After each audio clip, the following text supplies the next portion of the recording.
Hey everyone, I just wanted to record a short video talking about hand measurements, something you can use as a bit of a quick guide before studying hands. So the first thing to note with this is that I am going to keep this really basic, and what I mean by that is I'm not going to be delving too much into the bones of the hand. So for example, I think there's actually very roughly here, 8 smaller bones here closer to the wrist. Then you have these individual joints that come up to here where your knuckle bone is. And then you have the individual finger joints like so. And of course, not forgetting the 3 joints of the thumb. So we're going to be starting with the halfway mark. This is definitely the most common thing that comes up when drawing a hand. And all we're looking at here is quite literally the halfway mark of the hand. So if we went from the bottom of the hand where the wrist starts and the tip of the finger, in this hand pose at least, the measurement should be roughly about here. Now, one thing to bear in mind is that we actually use this middle finger here as the baseline to measure from. So a lot of the time people seem to think that the halfway point for the hand is about here, which would probably result in some quite long hands. But people quite often get confused because it's the start of the finger joint, which we're going to look at here on this back view.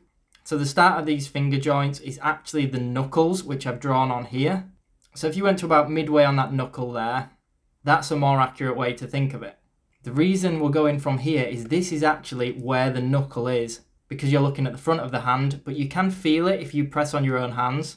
So for example, the knuckle joints might be roughly something like that. It's just the webbing on the front of our palms that covers this, which is why it's sometimes a little bit easier to go by the back view for measuring the hands.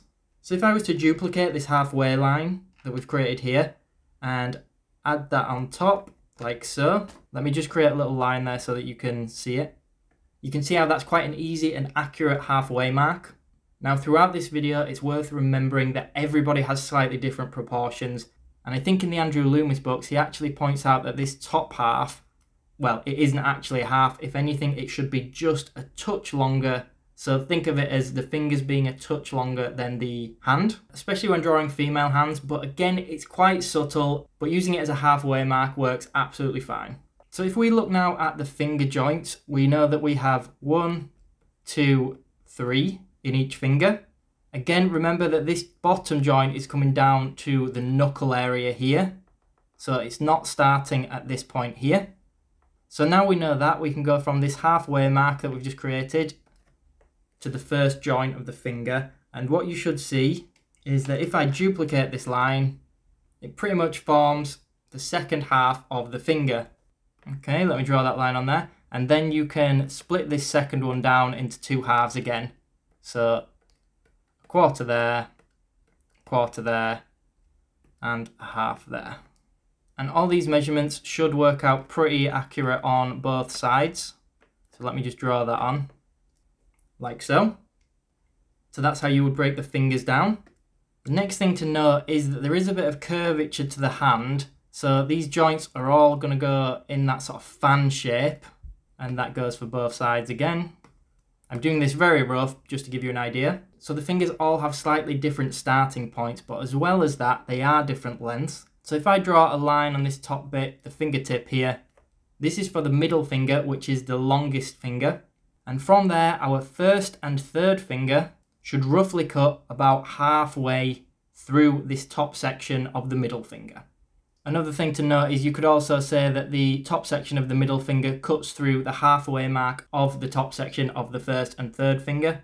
But these are all just different ways that you can measure it. And from there, we should find that our little finger matches up with the crease line from our first and third finger. So if I draw it on this one from the front view, you can see how that slices all the way through, in line with that crease on the first and third. Onto the thumbs now. On this front view on the left, I've drawn a section here, which goes from the tip of the thumb all the way to this joint here. So first of all, this is 2 joints, and then we have this third joint here.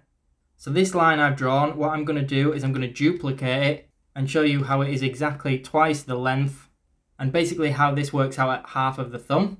So from this section that goes to here, if you move your thumb on your hand and take a look at that, you can see that is almost like the pivot point or the origin point where you can move that. So of this total length, this is the halfway point.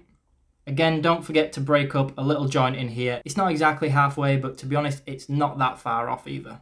So if I just show you that on the back of the hand there, half and half, just an easy way to split it up.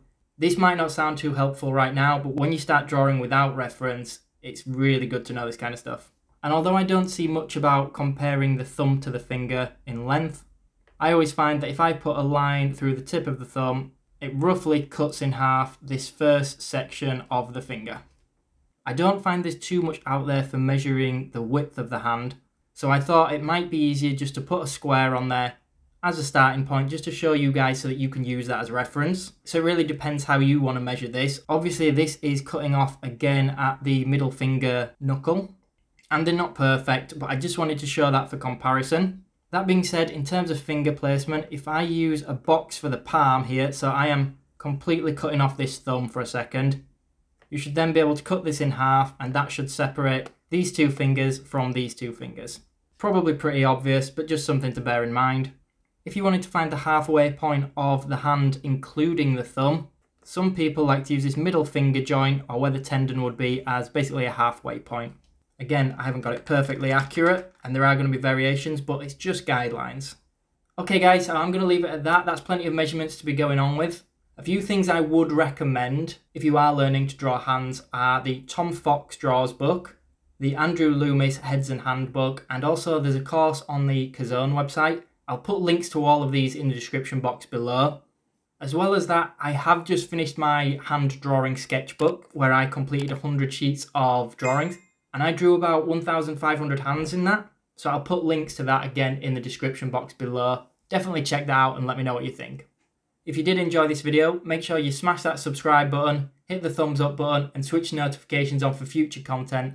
As well as that, leave me a comment below, let me know what you guys think. And that's it. Thanks so much for watching, everyone.